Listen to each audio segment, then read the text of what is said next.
Justification করার কোনো সুযোগ নেই। আমি মনে করি এটা খুব স্ট্রং হ্যান্ডে মনিটরিং করতে হবে, যেটা আমাদের মাননীয় প্রধানমন্ত্রী সবসময় করে থাকেন, কারণ তিনি একজন বৃক্ষপ্রেমী এবং ওনার প্রত্যেকটা কার্যক্রমে আমরা সবসময় দেখেছি উনি ওনার নিজের জন্মদিন, ওনার বোনের জন্মদিন কিংবা আমাদের বঙ্গবন্ধুর মুজিব বর্ষ, যেটা কিছুদিন আগে 2020 সালে কোভিড এর সময় গেছেন, তিনি কিন্তু তখনও 1 কোটির উপর গাছ লাগিয়েছেন এবং আমাদের ছাত্রলীগও কিন্তু ঘোষণা করেছেন তারা 5 লক্ষ গাছ লাগাবে। আমার বিষয় হচ্ছে গাছ লাগানোর বিষয়টা কিন্তু সবসময় হয়ে আসছে, মেনটেন করাটা, বা যারা গাছগুলো যখন খুব বড় হয়, এই যে আমি বন খেকো যারা রয়েছে, যারা উজাড় করে বন ফেলছে আমাদের খেকো ছাত্রলীগ তো গাছ বন লাগাচ্ছে, খেকো। কিন্তু গাছ গাছ কাটছে যেটা, সেটার কোনো তদারকি করে কিনা? হ্যাঁ, আমি সেটার কথাই বলছি, গাছ লাগানো হুম। হচ্ছে কিন্তু গাছের যে একটা পরিচর্যা এবং গাছ যখন একটা পর্যায়ে বড় হয়, বছরের পর বছর, যে কিছুক্ষণ আগে রিজনেবল বললে আমাদের অনেক বৃক্ষ কেটে ফেলেছে, অনেক বয়স যারা হচ্ছে আমাদেরকে একদম ছায়া দিয়ে ঘিরে রেখেছিল। এই যে নগর উন্নয়নের জন্য যে গাছগুলো কাটা হচ্ছে, সেগুলো অবশ্যই যারা পলিসি মেকার, যারা প্ল্যানিং করছে, প্লটিং করছেন, ওনাদের এখানে দায়ভার আছে এবং এই দায়ভারটা কোনোভাবেই অস্বীকার করা যায় না। আমি আবারও বলছি, এখানে কোনো রাজনৈতিক এখানে ইনভলভ না, কারণ এখানে প্রত্যেকটা মানুষ, আমি আপনি বাঁচলে না রাজনীতি হবে, মানুষ যদি না বাঁচে রাজনীতি কিভাবে হবে? পরিবেশ যখন বিপর্যয় হবে, সেটা কিন্তু আওয়ামী লীগ বলেন, বিএনপি বলেন বা অন্যান্য যে কোনো সবার জন্য। দল বলেন, সবাই কিন্তু ক্ষতিগ্রস্ত হবে। এখানে আমি কখনোই বলতে পারি না যে আমরা আওয়ামী লীগ সরকার ক্ষমতায় আছে, যদি এখানে পরিবেশ বিপর্যয় হয় আমরা কিন্তু এখানে সেফ হয়ে যাব, না, আমরা হব না। এটা, এই পরিবেশ বিপর্যয়টা কিন্তু আমাদের সবার জন্য এবং আমাদের নেক্সট জেনারেশন যারা আসবে, আপনি ভেবে দেখতে পাচ্ছেন তাদের কি ভয়াবহ অবস্থা তাদের জন্য অপেক্ষা করছে। মানে তারা যে নিঃশ্বাস নিতে পারবে, মানে এখানে অক্সিজেনের যে একটা পিওর পিওর যে অক্সিজেন, যেটা আমাদের নানা দাদারা যে অক্সিজেন গুলো পেয়ে গেছেন, তখন যে কার্বন ডাই অক্সাইড কে শোষণ করার ক্ষমতা, মানে একটা গাছ থাকলে তো শোষণ করবে, সে গাছই তো নেই আমাদের। মানে প্রজন্মের পর প্রজন্ম আমরা গাছ কাটছি, আমরা আসলে এগুলো হচ্ছে একদমই কি বলবো, এটা বন খেকোদের আন্ডারে চলে গেছে।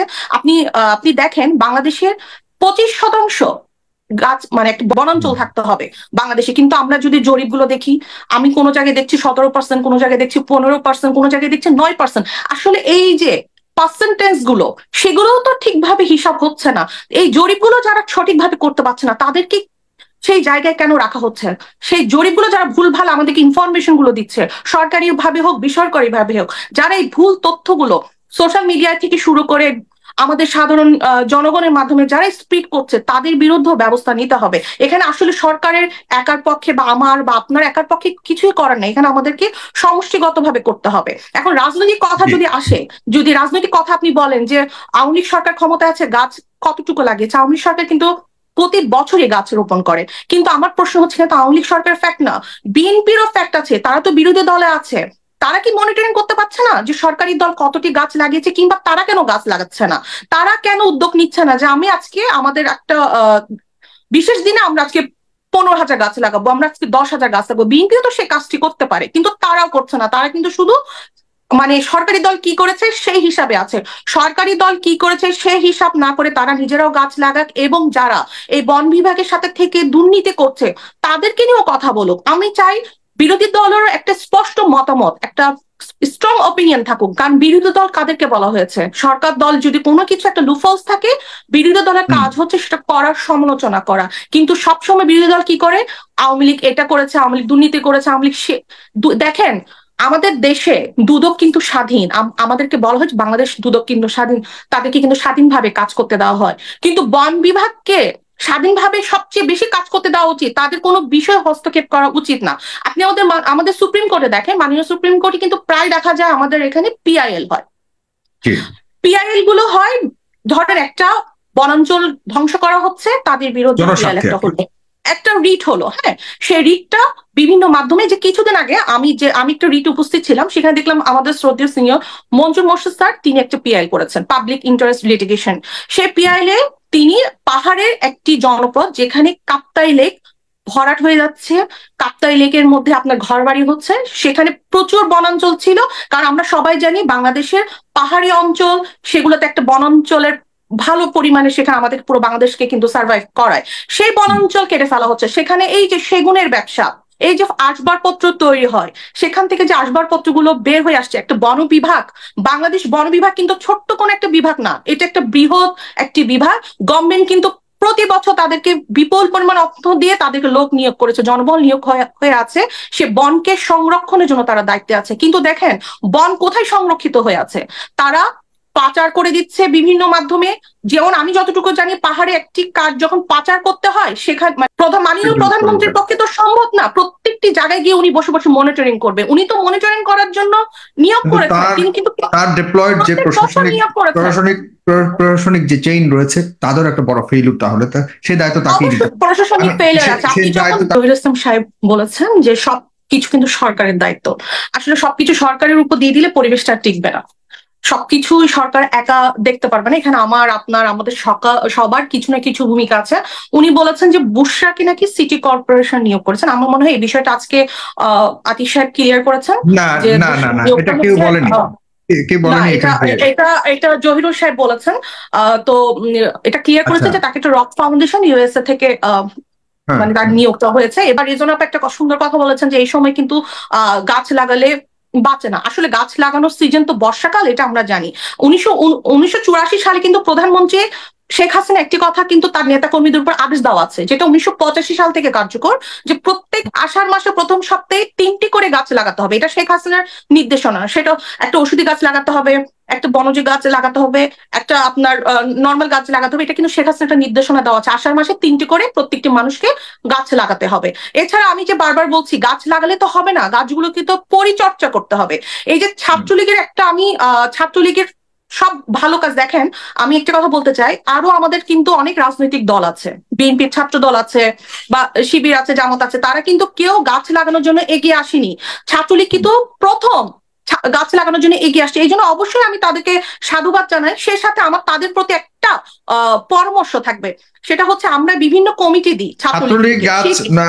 আপনার সাথে পরামর্শ তো আছে, আমারও একটা পরামর্শ আছে, সেটা হলো যে ছাত্রলীগ বা ছাত্রলীগের সাথে যারা এখন গাছ লাগাচ্ছে, ছাত্রলীগের প্রতি অনুরোধ হলো গাছ লাগাচ্ছেন ঠিক আছে, অন্যদিকে গাছ না কাটা হয় সেদিকে সবচেয়ে বেশি না কাটা হয় না। আমি আরেকটা বিষয় একটু ছাত্রলীগকে আমি পরামর্শ দিতে চাই, সেটা হচ্ছে এই যে কমিটি যখন দেয়, এই সমাজসেবামূলক কাজ যারা করে ছাত্রলীগ থেকে তাদেরকে পুরস্কৃত করা, এতে তারা অনেক বেশি উৎসাহী হবে। সে এইভাবে ঘোষণা করা যারা যারা গাছ লাগাবে এবং গাছগুলো পরিচর্যা করে।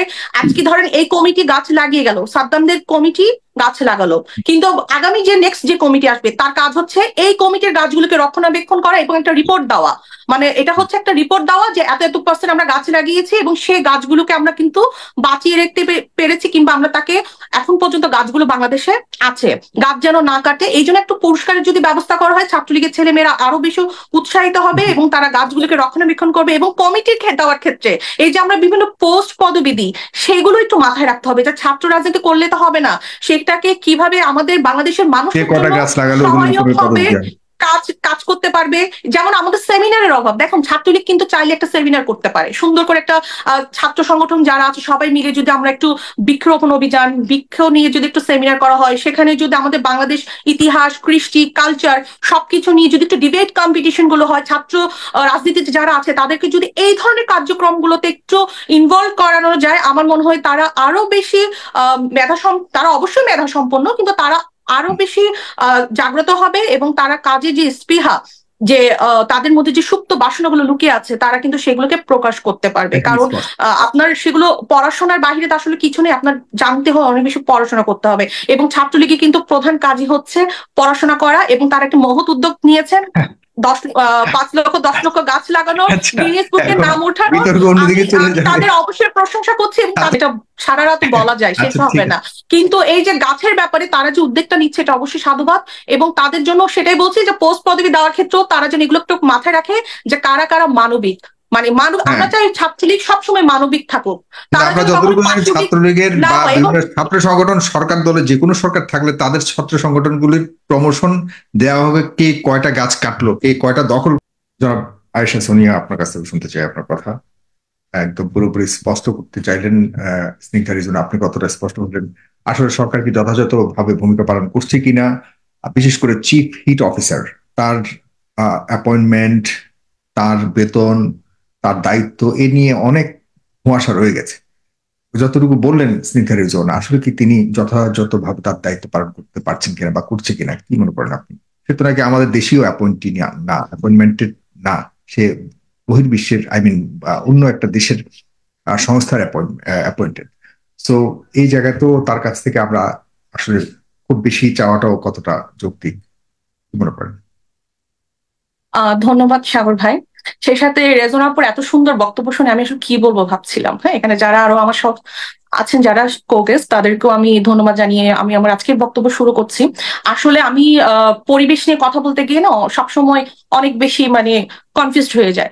কারণ আসলে এটা তো আর রাজনীতি চলে না। আমরা যতই সব বিষয়ে কথা বলি না কেন, পলিটিক্যাল আমরা যতই চিন্তা ভাবনা করি না কেন বা সব বিষয়ে যতই আমরা পলিটিক্যালি এগিয়ে যাই না কেন, কিন্তু এই একটা জায়গায় কিন্তু থেমে আসতে হবে সবাইকে। সেটা হচ্ছে বৃক্ষরোপণটা এবং বৃক্ষ নিধন, এই দুটা জিনিস এমন ভাবে আমাদের সমাজে জড়িয়ে আছে, সেটা 1 থেকে 19 থেকে 20 হলে কিন্তু তার একটা প্রতিক্রিয়া আমরা কিন্তু দেখতে পাই।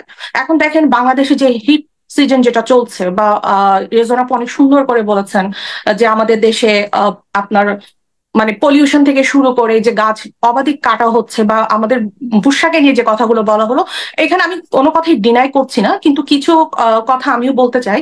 সেটা হচ্ছে আসলে বুশরা নিয়োগ হয়েছে না 1 ইয়ার, মাত্র 1 বছর। আর বৃক্ষ জিনিসটা এমন, সেটা গাছ যখন আমরা একটা গাছ রোপণ করি, সেটার কিন্তু একটা ফলাফল আসতে অ্যাটলিস্ট 15 ইয়ার্স একটা সময় লাগে। মানে আপনি আজকে যদি আমরা একটা গাছ রোপণ করি, এটার আমাদের নেক্সট জেনারেশন সেটা ফলাফলটা ভোগ করবে। ঠিক যেমনই আমাদের ওল্ড জেনারেশন গাছ কেটেছে, এবং আমরা এখন বর্তমান প্রজন্মে এসে কিন্তু তার একটা খারাপ ফলাফল বা খারাপ প্রতিক্রিয়া কিন্তু আমরা এখন ভোগ করছি। আর যেটা বুশরার নিয়োগের বিষয়টা হচ্ছে, নিয়োগ দেওয়া হয়েছে, আসলে আমার কাছে সেটা ফ্যাক্ট না কাকে কোন দেশ থেকে বা কিসের জন্য নিয়োগ দেওয়া হয়েছে। বুশরা আমাদেরই মেয়ে, বাংলাদেশের মেয়ে। আমার মনে হয় সে যে দেশ থেকে নিয়োগ পাক না কেন, সে কিন্তু আমাদের বাংলাদেশ এনভায়রনমেন্ট সম্পর্কে জানে। এবং বুশরার আরেকটি প্লাস পয়েন্ট আছে, যেটা আমার বা আপনার বা রেজন আপু যারা এখানে সবাই আছেন, আমাদের সেই প্লাস পয়েন্টটা নেই। সেটা হচ্ছে তিনি কিন্তু একজন মেয়রের সন্তান। যেহেতু আপনি একজন মেয়রের সন্তান, যে কাজটা আমি হয়তো বা করতে গেলে অনেক সময় সাপেক্ষ, অনেক ডিসিশন মেক করতে গেলে আমার অনেকগুলো পারমিশন বা অনেক কিছু, অনেকে অ্যাপ্রুভালের প্রয়োজন হতে পারে, সেই প্রিভিলেজটা কিন্তু বুশরা আমি মনে করি বাংলাদেশে এই সময়ে কাজে লাগাতে পারে।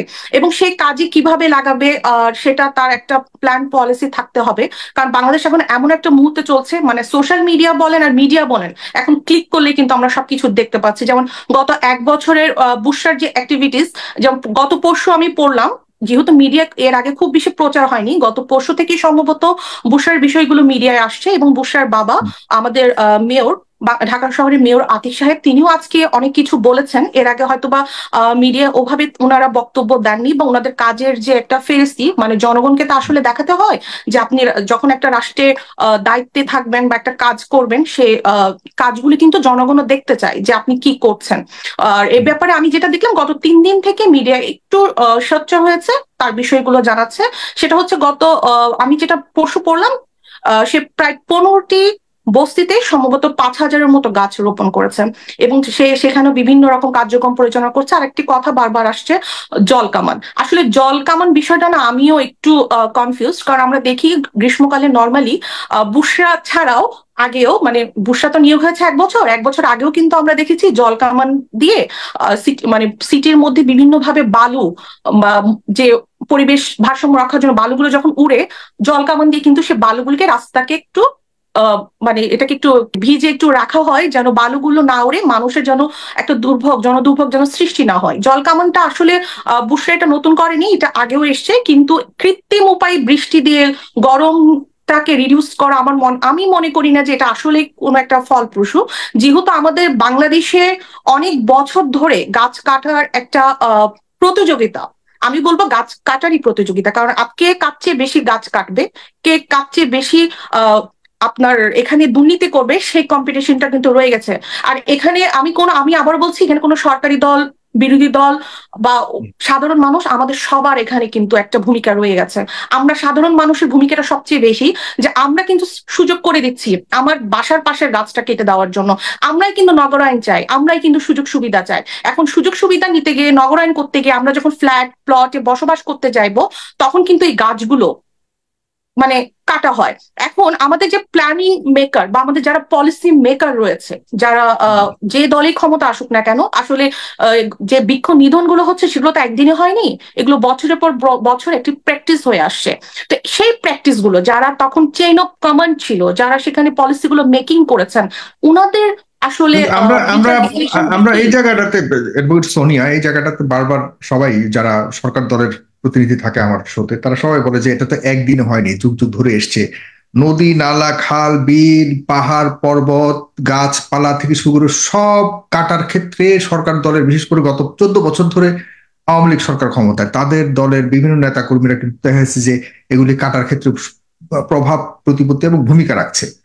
তো এই কাটা এবং পরিবেশগত ভাবে ধ্বংসের এই একটা প্রভাব তো আবহাওয়ার উপরে, পরিবেশের উপরে এবং এই ঘটনাগুলির উপরে অনেক ভূমিকা রাখে। তো সেক্ষেত্রে মানে অনেক আগে কেউ করেছে আর গত 14 বছর ধরে করছে, এটা জাস্টিফিকেশন করার কোনো সুযোগ রয়েছে কিনা? এটা আসলে জাস্টিফিকেশন করার কোনো সুযোগ নেই। আমি মনে করি এটা খুব স্ট্রং হ্যান্ডে মনিটরিং করতে হবে, যেটা আমাদের মাননীয় প্রধানমন্ত্রী সবসময় করে থাকেন, কারণ তিনি একজন বৃক্ষপ্রেমী এবং ওনার প্রত্যেকটা কার্যক্রমে আমরা সবসময় দেখেছি উনি ওনার নিজের জন্মদিন, ওনার বোনের জন্মদিন কিংবা আমাদের বঙ্গবন্ধুর মুজিব বর্ষ যেটা 2020 সালে কোভিড এর সময় গেছেন, তিনি কিন্তু তখনও 1 কোটির উপর গাছ লাগিয়েছেন এবং আমাদের ছাত্রলীগও কিন্তু ঘোষণা করেছেন তারা 5 লক্ষ গাছ লাগাবে।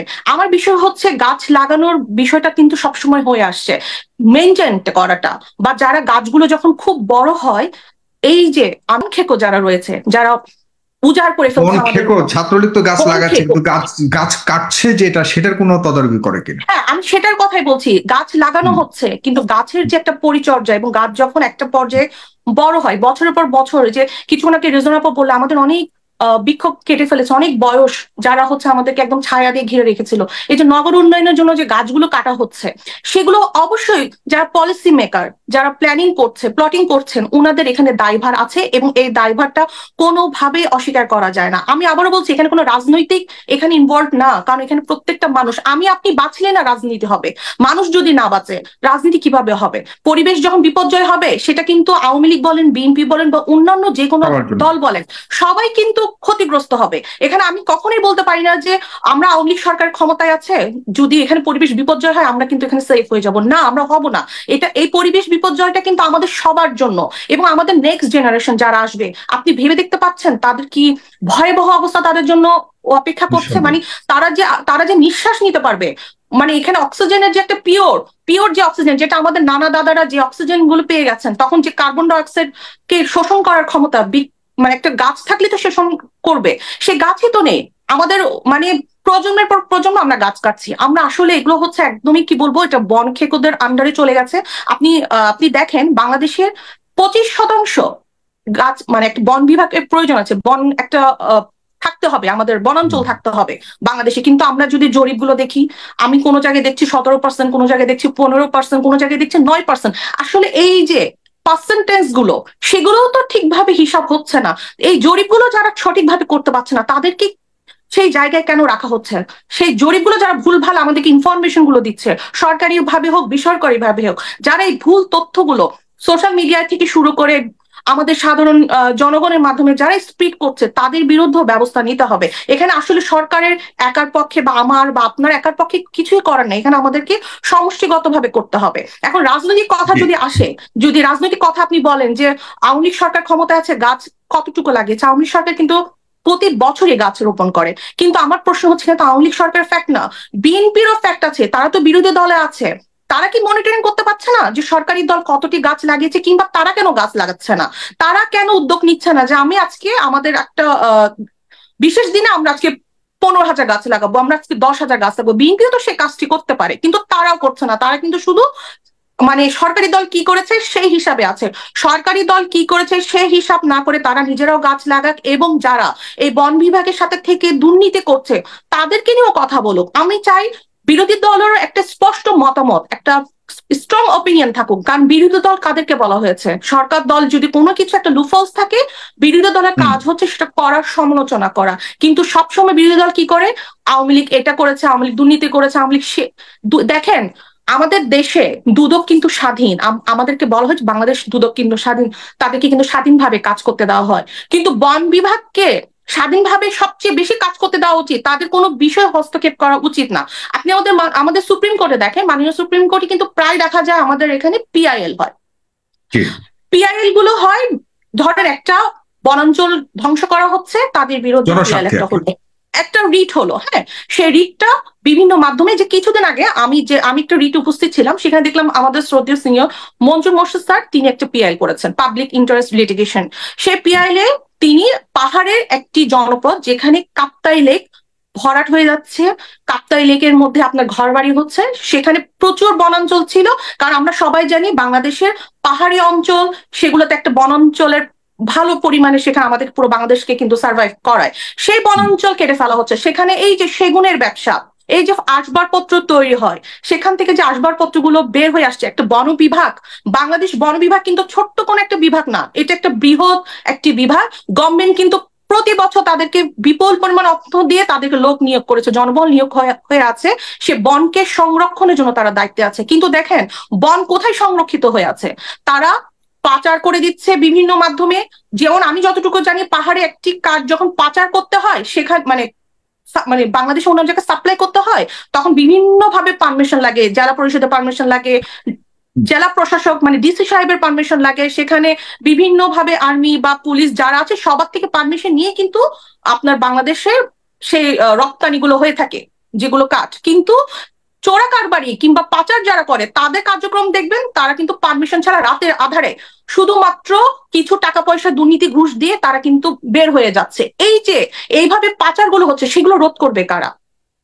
মাননীয় প্রধানমন্ত্রীর পক্ষে তো সম্ভব না প্রত্যেকটি জায়গায় গিয়ে উনি বসে বসে মনিটরিং করবে। উনি তো মনিটরিং করার জন্য নিয়োগ করেছেন, তিনি কিন্তু তার ডিপ্লয়েড যে প্রশাসনিক যে চেইন রয়েছে তাদের একটা বড় ফেইলিউর, তাহলে সেই দায়িত্ব তাকেই নিতে হবে, প্রশাসনিক ফেইলিউর আছে, সেই দায়িত্ব তাকেই নিতে হবে, এটাই স্বাভাবিক। আয়েশা সোনিয়া, আমি আপনার কাছে থেকে একটু যেতে চাই। আয়েশা সোনিয়া, প্রতিকার কি, সরকারের কি করণীয়, উচিত কি বলবেন দয়া করে? আমি একটু সময় নিয়ে আসলে ওনাদের কথাগুলো একটু রিপ্লাই করতে চাই। আমাদের ফোর্থ বক্তা জহির ইসলাম সাহেব বলেছেন যে সবকিছু কিন্তু সরকারের দায়িত্ব। আসলে সবকিছু সরকারের উপর দিয়ে দিলে পরিবেশটা টিকবে না, সবকিছুই সরকার একা দেখতে পারবে না। এখানে আমার, আপনার, আমাদের সবার কিছু না কিছু ভূমিকা আছে। উনি বলেছেন যে বুশরাকে নাকি সিটি কর্পোরেশন নিয়োগ করেছেন। আমার মনে হয় এই বিষয়টা আজকে আতিক সাহেব ক্লিয়ার করেছেন। না না না না, এটা কেউ বলেনি, এটা জহিরুল সাহেব বলেছেন। তো এটা ক্লিয়ার করেছে যে তাকে একটা রক ফাউন্ডেশন ইউএসএ থেকে মানে তার নিয়োগটা হয়েছে। এবং আপা যে কথাটা বললেন, রিজওয়ানা আপা, যে আতিক সাহেব বলেছেন সেখানে মেয়েরা অনেক বেশি হিট অনুভব করে। আসলে বিষয়টা হচ্ছে মেয়েদেরকে এখানে উনি সেন্সিটিভ এই পারপাসে বোঝাতে চেয়েছেন যে নারীরা আসলে একটু সেন্সিটিভ হয়, মানে পুরুষরা তো বাইরে কাজ করে, রোদ বৃষ্টি ঝড় সবকিছু মাথায় নিয়ে, কিন্তু সে তুলনায় মেয়েরা একটু মানে আমাদের বাংলাদেশের মেয়েদেরকে একটু সেন্সিটিভ ভাবে ধরা হয়। যদিও আমাদের মেয়েরা এখন অনেক বেশি স্বাধীন চেতা এবং সাহসী, তারাও কিন্তু পুরুষের সাথে পাল্লা দিয়ে কাজ করে যাচ্ছে, কিন্তু তারপর ওই যে সেন্টিমেন্টাল আমাদের বাংলাদেশে একটা সেন্টিমেন্ট কাজ করে যে আমাদের নারীরা একটু সফট হয়, একটু তারা হয়তো একটু গরমে কষ্ট পায়, যে এরকম আর কি কিছু বিষয়গুলো রয়ে যায়। আর একটা বিষয় আমি বলতে চাই যে বাংলাদেশে যে বৃক্ষ নিধনগুলো হয়, সেখানে কিন্তু আরেকটা বড় বিষয় আমরা কিন্তু বারবার ইগনোর করছি, সেটা হচ্ছে ইট ভাটা। আপনি দেখেন বাংলাদেশের প্রত্যন্ত জায়গায় মানে একদম প্রত্যেকটা এরিয়াতে বালু উত্তোলন হচ্ছে। বালু উত্তোলন করার জন্য পরিবেশের যে ভারসাম্য, সেটা কিন্তু একটা বৃহৎ প্রকারে নষ্ট হয়। এবং এই যে বালু বিজনেস, দেখবেন আপনি বালু বিজনেসের সাথে যে সিন্ডিকেটে যারা জড়িত, তারা কিন্তু রাতের অন্ধকারে থেকে শুরু করে সকালে অবাধে কিন্তু তারা বালু উত্তোলন করছে। এবং নদীর যে একটা তারতম্য বা একটা একটা ভারসাম্যতা রয়েছে, সেটা কিন্তু ব্যালেন্সটা ইনব্যালেন্স হয়ে যায়, যেটা কিন্তু আমরা এখন দেখতে পাচ্ছি। এরপরে আমি যে ইট ভাটার কথা বলছিলাম, ইট ভাটার জন্য কিন্তু প্রচুর গাছের প্রয়োজন হয়। ইট তৈরিতে আপনার প্রচুর কিন্তু গাছ প্রয়োজন হয়, এবং সেখানে সেটা লাকড়ি বা খড়ি, আমরা যে যার এলাকায় যে ভাষায় বলি না কেন, সেই জিনিসটা কিন্তু সেখানে আগুন জ্বালানো হয়, এবং পরিবেশে যে একটা বিষাক্ত ধোঁয়া, কার্বন ডাই অক্সাইড, সেটা কিন্তু ইট ভাটার মাধ্যমেই কিন্তু সৃষ্টি হয়। এই জন্য কিন্তু মহান আদালত বাংলাদেশ সুপ্রিম কোর্ট থেকে কিন্তু আপনার এই ইট ভাটার নিষেধাজ্ঞা দেওয়া হয়েছিল একটা রিটের আলোতে। এবং আমিও একটা মামলায় এখানে ইনভলভ ছিলাম, যেহেতু চট্টগ্রামের একটা মামলায়, সেখানে আপনার দেখা গেছে যে কাপ্তাই লেক বারবার দখল হচ্ছে। কাপ্তাই লেকের যে মাছের যে আহরণ, সেটা বন্ধ হয়ে গেছে। কাপ্তাই লেকে কিন্তু আশেপাশে অনেকগুলো গাছ থাকে, সেগুলো কেটে ফেলা হচ্ছে। এবং এগুলো কারা কাটছে? এরা কিন্তু আমি, আপনি বা সাধারণ কোনো মানুষ কিন্তু এগুলো কাজগুলো করছে না, এগুলো কিন্তু পাওয়ারফুল সংস্থা করছে। এবং আমি আরেকটা কথা জোর গলায় বলতে চাই, যখন কোনো অপরাধ সংঘটিত হয়, যখন যারা এইসব সিন্ডিকেট বা এই ধরনের ক্রাইমে জড়িত থাকে, সেখানে কিন্তু কোনো পলিটিক্যাল ফিগার কাজ করে না। সেখানে কিন্তু দেখা যায় যারা ক্রাইম করে, কারণ আমি সবসময় একটা কথা বলি, যারা অপরাধী তারা অপরাধী, তারা যে দলেরও হোক, তারা কিন্তু অপরাধী। সে অপরাধী কিন্তু অনেক সময় আমি নিজেও দেখেছি, বিএনপি আওয়ামী লীগ কিন্তু অনেক সময় এক হয়ে যায়। ওরা যখন এই সিন্ডিকেট ক্রাইম গুলো করে, আপনি যদি এখন এই মুহূর্তে যদি আপনি খবর নেন, রেজনা আপুকে বলছি আপনি একটু রিসার্চ করেন, আপনি একটু খবর নেন যে পাহাড়ের বনাঞ্চলগুলোর কি অবস্থা, চট্টগ্রামের ওইদিকে বনাঞ্চলগুলোর কি অবস্থা? এই যে কিছুদিন আগে সিআরবি যে আন্দোলনটা, পাহাড়ের বনাঞ্চলের কথা বলা, পাহাড় শুদ্ধ কেটে ফেলতেছে আপনি বনাঞ্চলের কথা। পাহাড় তো নাই, পাহাড় কেটে তো সেখানে দখল হচ্ছে, মানে রমরমা ব্যবসা চলছে সেখানে, পাহাড়ের রমরমা ব্যবসা চলছে সাগর ভাই। এবং সেখানকার একটা রিট আমি কুমিল্লার যে ছোট ছোট টিলা আছে, টিলাগুলো পর্যন্ত সাফা করে দেওয়া হয়েছে। নাই সেখানে একটা রিট বিষয় আমি একটু বলতে যাচ্ছি। সে রিটটা যখন হয় ধ্বংস করা হয় না, এখন সে এই বন এবং বনাঞ্চলকে রক্ষা করবার দায়িত্ব তো আসলে বিএনপির না বা বিরোধী দলগুলো না, এগুলো রক্ষা করার দায়িত্ব তো সরকারের। সরকার সেখানে ব্যর্থ না। আমি সেটাই বলছি, সরকার দায়িত্ব দেয় এবং সেখানে দায়িত্বের জন্য প্রশাসনের লোকজন নিয়োগ আছে। আমি একটা ঘটনায় আমি রাঙামাটির জেলা ডিসি সাহেবকে ফোন করেছিলাম, যেহেতু আমাদের একটা মামলার রায় সেখানে কার্যকর ছিল। সেখানে আপনার কাপ্তাই লেকে একজন বাড়ি বানাচ্ছে একদম লেকের মাঝখানে, সেই বিষয়ে যখন আমরা কথা বলেছিলাম সেখান থেকে তিনি বলেছেন তিনি প্রেশারে আছে, তিনি পারবেন না। এখন দেখেন আপনি একটা কোর্টের রায়কে আপনি মানছেন না, সে রায় কিন্তু বলা হয়েছে যেখানে যেখানে লেক পারে আপনার ঘরগুলো আছে সেগুলো ভেঙে দিতে হবে, লেকের যারা দখল করেছে সেগুলো কিন্তু ভেঙে দিতে হবে। কিংবা এই যে আপনি দেখেন যারা বন বিভাগে কাজ করে তাদের দায়িত্ব কিন্তু বন বিভাগকে রক্ষা করা, তাদেরকে কিন্তু সরকার বছর বছর কোটি কোটি টাকা তাদের পিছনে ব্যয় করে আসছে, তাদের পরিবার বাঁচছে, সেখানে তাদেরকে আবাসন সুবিধা দেওয়া হচ্ছে, তাদের স্যালারিও ভালো, কিন্তু তারপরও তারা এই যে ভূমিদস্যু বা এই যে চুরির সাথে এই ডাকাতিগুলো, বন খেকো যাদেরকে আমরা একদম সহজ ভাষা বলি, বন খেকো, বনটাকে কিন্তু খেয়ে ফেলছে। এটা দায়ভার কিন্তু সরকারের একার না, এটা দায়ভার সে লোকাল এরিনার যারা ওখানে কাজ করছে। এখন আপনি একজন ডিসি কে যদি বলেন, ডিসিতে একটা জেলা পরিষদ বা জেলা প্রশাসক দুইজনের কিন্তু কাজ একটা সিটি বা একটা শহর বা একটা জেলা উপজেলাকে রক্ষা করা, কিন্তু আপনি দেখবেন তাদের কোনো ওখানে ভূমিকা নাই, তারা ওখানে নিশ্চুপ। একটা মানে কিছুদিন দেখবেন মিডিয়া নিয়ে একটু গেল, তারা বিভিন্ন ভাবে জেলা প্রশাসক থেকে শুরু করে থানা নির্বাহী অফিসার নাটক দেখবেন সাগর ভাই, আপনি কিন্তু উচ্ছেদেরও নাটক দেখবেন, তারা কিন্তু উচ্ছেদ করতে চায়। উচ্ছেদ দিয়ে কি হয়, উচ্ছেদের পরে সেটার কোনো খবর নাই, দেখা যাচ্ছে আরেক পার্টি মানে যারা সেখানে আপনার পাহাড় দখল করে রেখেছে, যারা সেখানে নদী দখল করেছে, তারা দেখা গেল একটা স্টে অর্ডার নিয়ে যাচ্ছে সুপ্রিম কোর্ট থেকে, এবং স্টে অর্ডার গুলো কিন্তু তারা খুব মানে হনমশায় পেয়ে যাচ্ছে। একটা রিট হয়, রিটের পর একটা স্টে হয়, মানে এটা একটা মনে হচ্ছে যেন। কিন্তু অবাক বিষয় হলো যে এই বিষয়গুলি প্রতিবাদ করবার জন্য সাধারণ মানুষ, প্রত্যেকটা মানুষ কিন্তু প্রতিবাদ করার অধিকার রয়েছে, কারণ এগুলি আমাদের দেশের সম্পদ, আমাদের প্রাকৃতিক সম্পদ। আপনি মার খাবেন, আমার সোজা সাপটা কথা, আপনি যখন অন্যায় প্রতিবাদ করতে যাবেন আপনি মার খাবেন। এবং আপনাকে কিন্তু এখানে কিন্তু বললাম, আমি আবারও বলছি, অপরাধীরা কিন্তু এক। আপনি বিএনপি বলেন, জামাত বলেন, সব কিন্তু এক হয়ে যায় এখানে। অপরাধী আমি সবাইকে বলছি না, যারা অপরাধ করে তারা কিন্তু তখন সিন্ডিকেট মেনটেন করে, এবং ওরা যখন একটা ক্রাইম করে, আপনি বালু উত্তোলন দেখেন, সেখানে একটা বিরোধী দলেরও বিভিন্ন লোকজন সেখানে করে, আপনি কিন্তু সরকারি দলের একটা দোষ দিতে পারবেন না। তারা কিন্তু সেখানে গিয়ে যদি তাদেরকে বাধা দেয় তখন সরকারের ছায়া ছাড়া এটা হয় না। যে কোনো দলই হোক, যে কোনো সরকারি আসুক, হয়তো বিএনপিও যদি করে সরকারের সাহায্যে নিতে হয়। এখন বর্তমানে যে বিএনপি যদি করতে চায়, বিএনপি কোন নেতা, তারা সরকারি দলের নেতাদের সহযোগিতাতে তারা একসাথে করে, কতটা সরকার এগুলি করে তাদের ছায়াতলে করে, এটা হলো লোকাল পলিটিক্স। এটা আমি বলছি লোকাল পলিটিক্সে কিন্তু তারা সেগুলো মেনটেন করে চলে, এবং তারা এখানে কোটি কোটি টাকা রমরমা ব্যবসা করে, তারা অবাধে বৃক্ষ নিধন করে ফেলছে। আমি আরেকটি বিষয় বলতে চাই, সেটা হচ্ছে department of forest, department of environmental ministry, তাদেরকে কিন্তু এই বিষয়গুলোতে একদম ফ্রিলি কাজ করার সুযোগ দিতে হবে। তারা যতক্ষণ পর্যন্ত তাদের হাত যতক্ষণ বাধা থাকবে, তারা কিন্তু এগুলো কখনোই সংযত করতে পারবে না।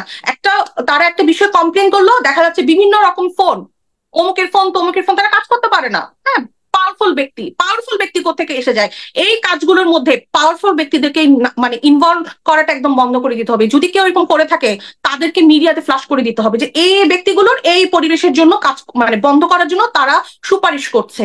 যতক্ষণ পর্যন্ত আমরা এই সিন্ডিকেট গুলো থেকে বের হবো না, দেখেন গরম কিন্তু প্রত্যেক বছর পরে এভাবেই গরম পড়ে, কিন্তু এই বছর আরেকটা সিন্ডিকেট আপনারা খেয়াল করেছেন কিনা আমি জানি না, আমি যেটা লক্ষ্য করলাম গত কয়েকদিন থেকে, এসি বিজনেস বাড়ানোর জন্য এসি ব্যবসায়ীরা মানে ব্যবসায়ী একটা সিন্ডিকেট, তারা গরমকে মানে এমন পর্যায়ে নিয়ে যাচ্ছে যেন আপনি এসি ছাড়া বাংলাদেশে থাকতে পারবেন না। মানে তারা কিন্তু এই সুযোগে তাদের এই যে কোটি কোটি টাকার এসি বিজনেস, তারা কিন্তু সেটা রান করে ফেলছে। আপনি নিজে খেয়াল করেন, আপনি সোশ্যাল মিডিয়া দেখেন, প্রত্যেকটা পোস্ট আমি জানি না ইন জেনারেল এই পোস্ট গুলো কোথেকে এসে যাচ্ছে, তারা লিখছে আপনি এই গরমে এই অফার, ঝড়ো অফার, এই গরমে শান্তি পেতে আপনার ঝড়ো অফার লুট করেন। এই যে এসি যে আশা করে যে বিদ্যুতের যে আমাদের অপচয়, এখন বাংলাদেশে প্রত্যেকটা ঘরে ঘরে প্রত্যেকটা বাসায় আপনার এসি ছাড়া থাকা যায় না। আমি নিজেও ভিতর থেকে কথাগুলো বলছি, কিন্তু কথাগুলো বাস্তবিক। আপনি দেখেন প্রত্যেকটা ঘর এখন এসি ছাড়া নাই। এখন আপনি বিদ্যুতের যে চাপ, সেটাও তো একটা বিষয় হয়ে যায়। সেটাও তো একটা ফ্যাক্ট। না আমরা ঠিক আছে, কিন্তু এই বিদ্যুতের যে চাপের থেকেও সিন্ডিকেট গুলো সবকিছুতেই তারা কাজ করে। আর এরপরে রেজন আপু বললো যে রেস্টুরেন্টের বিদ্যুতের কথা। চাপের থেকেও সবচেয়ে বড় কথা হলো এই দেশেই কিন্তু এই ধরনের গরমের মধ্যেই আমরা কিন্তু আমাদের পূর্বপুরুষরা সহ্য করে এসছে, সহনশীল ছিল। হ্যাঁ, কিন্তু এখন কেন সেটা সহনশীলতার না এখন বাইরে? হচ্ছে আমরা বাঙালিরা আসলে ভাই আমরা শুনি যে চিলে কান নিয়ে গেছে। আমরা চিলে কান নেওয়ার জন্য আমরা কখনো আমাদের নিজেদের কান টাচ করে দেখি না যে আমাদের কান আমাদের কাছে আছে কিনা। আমরা কান নিয়ে গেছি শুনে আমরা দৌড় দিই। এখন ট্রেন্ড হয়ে গেছে আপনার বাসায় এসি থাকতে হবে, না ট্রেন্ডিং চলছে। সেই ট্রেন্ডিং এর যুগে এসি ব্যবসায়ীরা বা এই সিন্ডিকেট গুলো কিন্তু একটা বিজনেস করে ফেলছে। এই যে আপু কিছুক্ষণ আগে রেজন আপু বললেন যে রেস্টুরেন্টের কথা, মার্কেটের কথা, আসলে কিন্তু সত্যি। আপনি নট অনলি রেস্টুরেন্ট এবং মার্কেট, আপনি দেখবেন প্রতিটা পাড়ায় মহল্লায় গলিতে গলিতে স্কুল, প্রত্যেকটা বিল্ডিং এর পর হচ্ছে ক্লিনিক খুলে রাখছে প্রাইভেট। হ্যাঁ, সেগুলো ডাক্তারের কোনো লাইসেন্স নাই। রেস্টুরেন্ট বিজনেস করে তাদের কোনো লাইসেন্স নেই। আচ্ছা, একটা রেস্টুরেন্ট যদি হয় সেখানেও তো একটা এনভায়রনমেন্টের আপনার ছাড়পত্র প্রয়োজন হয়। এই যে কালো ধোঁয়া গুলো যে নির্গত হয়, এই যে আমি আমার যে আবাসিক এলাকা, আগে তো নিয়ম ছিল না আবাসিক এলাকায় কোনো শপ থাকবে, কোনো রেস্টুরেন্ট থাকবে, কিন্তু এখন দেখেন প্রত্যেকটা আবাসিক এরিয়াগুলোতে রেস্টুরেন্টে ভরা। এখানে রেস্টুরেন্ট ছাড়া আপনি কিছুই দেখবেন, আপনি বের হবেন রেস্টুরেন্ট, বের হবেন রেস্টুরেন্ট। এই যে অবাধে যে এগুলো লাইসেন্স ছাড়া বারবার হচ্ছে, এগুলো তো আসলে একটু আমার মনে হয় এগুলো একটু মনিটরিং করা খুব বেশি প্রয়োজন। আর ছাত্রলীগের কথা বলি, আপা রেজন আপা একটা সুন্দর কথা বলেছেন যে এই সময় কিন্তু গাছ লাগালে বাঁচে না। আসলে গাছ লাগানোর সিজন তো বর্ষাকাল, এটা আমরা জানি। 1984 সালে কিন্তু প্রধানমন্ত্রী শেখ হাসিনা একটি কথা কিন্তু তার নেতা কর্মীদের উপর আদেশ দেওয়া আছে, যেটা 1985 সাল থেকে কার্যকর, যে প্রত্যেক আষাঢ় মাসে প্রথম সপ্তাহে 3টি করে গাছ লাগাতে হবে। এটা শেখ হাসিনার নির্দেশনা। সেটা একটা ওষুধি গাছ লাগাতে হবে, একটা বনজ গাছ লাগাতে হবে, একটা আপনার নর্মাল গাছ লাগাতে হবে। এটা কিন্তু শেখ হাসিনা একটা নির্দেশনা দেওয়া আছে, আষাঢ় মাসে 3টি করে প্রত্যেকটি মানুষকে গাছ লাগাতে হবে। এছাড়া আমি যে বারবার বলছি গাছ লাগালে তো হবে না, গাছগুলোকে তো পরিচর্যা করতে হবে। এই যে ছাত্রলীগের একটা আমি ছাত্রলীগের সব ভালো কাজ দেখেন। আমি একটা কথা বলতে চাই, আরো আমাদের কিন্তু অনেক রাজনৈতিক দল আছে, বিএনপির ছাত্র দল আছে বা শিবির আছে, জামাত আছে, তারা কিন্তু কেউ গাছ লাগানোর জন্য এগিয়ে আসেনি। ছাত্রলীগ কিন্তু প্রথম গাছ লাগানোর জন্য এগিয়ে আসছে। এই জন্য অবশ্যই আমি তাদেরকে সাধুবাদ জানাই। সে সাথে আমার তাদের প্রতি একটা পরামর্শ থাকবে, সেটা হচ্ছে আমরা বিভিন্ন কমিটি দিই ছাত্রলীগ গাছ না, আপনার সাথে পরামর্শ তো আছে, আমারও একটা পরামর্শ আছে। সেটা হলো যে ছাত্রলীগ বা ছাত্রলীগের সাথে যারা এখন গাছ লাগাচ্ছে, ছাত্রলীগের প্রতি অনুরোধ হলো গাছ লাগাচ্ছেন ঠিক আছে, অন্যদিকে গাছ না কাটা হয় সেদিকে সবচেয়ে বেশি। এবং ওই যে বিভিন্ন জায়গায় দখল করে দেখা যাচ্ছে যে নিজেদের মতো ব্যবসা প্রতিষ্ঠান খুলে ফেলা, এগুলির দিকে একটু নজর কম দিলেই আমার মনে হয় লাগানোর চেয়েও এগুলো না করাটাই সবচেয়ে শ্রেয় বেশি হবে, ওদিকে বেশি নজর। আমি আরেকটা বিষয় একটু ছাত্রলীগকে আমি পরামর্শ দিতে চাই, সেটা হচ্ছে এই যে কমিটি যখন দেয়, এই সমাজসেবামূলক কাজ যারা করে ছাত্রলীগ থেকে তাদেরকে পুরস্কৃত করা, এতে তারা অনেক বেশি উৎসাহী হবে। সে এভাবে ঘোষণা করা যারা যারা গাছ লাগাবে এবং গাছগুলো পরিচর্যা করে। আজকে ধরেন এই কমিটি গাছ লাগিয়ে গেল, সাদ্দামদের কমিটি গাছ লাগালো, কিন্তু আগামী যে নেক্সট যে কমিটি আসবে তার কাজ হচ্ছে এই কমিটির গাছগুলোকে রক্ষণাবেক্ষণ করা এবং একটা রিপোর্ট দেওয়া। মানে এটা হচ্ছে একটা রিপোর্ট দেওয়া যে এত এত % আমরা গাছ লাগিয়েছি এবং সেই গাছগুলোকে আমরা কিন্তু বাঁচিয়ে রাখতে পেরেছি, কিংবা আমরা তাকে এখন পর্যন্ত গাছগুলো বাংলাদেশে আছে, গাছ যেন না কাটে। এই জন্য একটু পুরস্কারের যদি ব্যবস্থা করা হয়, ছাত্রলীগের ছেলে মেয়েরা আরো বেশি উৎসাহিত হবে এবং তারা গাছগুলোকে রক্ষণাবেক্ষণ করবে। এবং কমিটির দেওয়ার ক্ষেত্রে এই যে আমরা বিভিন্ন পোস্ট পদবি দিই, সেগুলো একটু মাথায় রাখতে হবে যে ছাত্র রাজনীতি করলে তো হবে না, সেটাকে কিভাবে আমাদের বাংলাদেশের মানুষের সহায়ক হবে, কাজ করতে পারবে। যেমন আমাদের সেমিনারের অভাব, দেখুন ছাত্রলীগ কিন্তু চাইলে একটা সেমিনার করতে পারে সুন্দর করে, একটা ছাত্র সংগঠন যারা আছে সবাই মিলে যদি আমরা একটু বৃক্ষরোপণ অভিযান, বৃক্ষ নিয়ে যদি একটু সেমিনার করা হয়, সেখানে যদি আমাদের বাংলাদেশ ইতিহাস, কৃষ্টি, কালচার সবকিছু নিয়ে যদি একটু ডিবেট কম্পিটিশন গুলো হয়, ছাত্র রাজনীতিতে যারা আছে তাদেরকে যদি এই ধরনের কার্যক্রমগুলোতে একটু ইনভলভ করানো যায়, আমার মনে হয় তারা আরো বেশি তারা অবশ্যই মেধা সম্পন্ন, কিন্তু তারা আরো বেশি জাগ্রত হবে এবং তারা কাজে যে স্পৃহা, যে তাদের মধ্যে যে সুপ্ত বাসনাগুলো লুকিয়ে আছে, তারা কিন্তু সেগুলোকে প্রকাশ করতে পারবে। কারণ আপনার সেগুলো পড়াশোনার বাইরে তো আসলে কিছু নেই, আপনার জানতে হয়, অনেক বেশি পড়াশোনা করতে হবে। এবং ছাত্রলীগের কিন্তু প্রধান কাজই হচ্ছে পড়াশোনা করা, এবং তারা একটা মহৎ উদ্যোগ নিয়েছেন 5 লক্ষ 10 লক্ষ গাছ লাগানো, গিনেস বুকে নাম ওঠানো। তাদের অবশ্যই প্রশংসা করছি এবং তাদের কাছে পড়াশোনা করা। তাহলে এই যে অন্যদিকে চলে যাবে, আমি প্রশ্ন করলে অন্যদিকে চলে যাবো, আর করতে চাই না। না আমি তো অবশ্যই ভাই, আসলে দেখেন প্রত্যেকটা মানুষের সাইড এফেক্ট থাকে এবং পজিটিভ সাইড থাকে। ছাত্রলীগে কিন্তু পজিটিভ সাইড কিন্তু অনেক বেশি, যেটা সারা রাত বলা যায় শেষ হবে না। কিন্তু এই যে গাছের ব্যাপারে তারা যে উদ্যোগটা নিচ্ছে এটা অবশ্যই সাধুবাদ, এবং তাদের জন্য সেটাই বলছি যে পোস্ট পদবি দেওয়ার ক্ষেত্রেও তারা যেন এগুলো একটু মাথায় রাখে যে কারা কারা মানবিক, মানে আমরা চাই ছাত্রলীগ সবসময় মানবিক থাকুক। আমরা যতটুকু জানি ছাত্রলীগের বা বিভিন্ন ছাত্র সংগঠন সরকার দলে যে কোনো সরকার থাকলে তাদের ছাত্র সংগঠনগুলির প্রমোশন দেওয়া হবে কে কয়টা গাছ কাটলো, কে কয়টা দখল করলো, কে কয়টা নষ্ট করলো, সেগুলোর উপর বেশি হয়। আপনি যেটা বলছেন আই উইশ এরকম যদি হতো, কিন্তু বাস্তবতা ভিন্ন। তারপরে আপনাকে অ্যাপ্রিসিয়েট করি আপনার কথা, যদি আপনার মত আপনার এই উপদেশগুলি শুনে যদি ছাত্রলীগের কর্মীরা আরো বেশি আগ্রহী হয়, উৎসাহ পায়, অবশ্যই আমি অ্যাপ্রিসিয়েট করি। আপনাকে অনেক ধন্যবাদ অ্যাডভোকেট আয়েশা সোনিয়া। জনাব জহিরুল ইসলাম, আপনার কাছে শেষ কথা শুনতে চাই। Thank you. অ্যাডভোকেট আয়েশা যেভাবে বলতেছে এক্সেলেন্ট, সে উনি চাইলে আরো আওয়ার্স আফটার আওয়ার্স বলতে পারবে। So very good speaker. নিঃসন্দেহে আমি ওনার দুইটা কথার একটু জবাব দিই। প্রথমে আমাকে বলেছিল, আমি বলেছিলাম যে ইন্টারেস্টিং বিষয় আছে। আপনি বলছেন যে যেটা জনাব আতিক, মেয়র আতিক বলেছে যে তাদেরকেই নেওয়া হয়, নারীদেরকে নেওয়া হয় চিফ হিট বা হিট অফিসার হিসেবে, কারণ তারা হিট অনুভব করে বেশি। আর আপনার কাছে যুক্তি হলো হ্যাঁ আমাদের দেশের মা বোনেরা তো রান্না বান্না করে বেশি, একটু শেষ করি, রান্না বান্না বেশি করে, সুতরাং তাদের হিট অনুভবের জায়গাটা বা ওই ইয়েটা বেশি হয়। কিন্তু যে দেশ থেকে যে সংস্থাটি নিয়োগ করেছে সেই সব দেশে, মানে যুক্তরাষ্ট্রে, সেটা তো নারীরা আসলে কিচেনে থাকে না, সেটা পুরুষের কিচেনে থাকে। এটা হচ্ছে ওই কথায় আমি যাচ্ছিলাম, কিন্তু যাদেরকে অ্যাপয়েন্ট করা হয়েছে এবং যারা আমরা বলছি আমরা কত সময় কিচেনে থাকি, আমাদের এক্সপেরিয়েন্স না।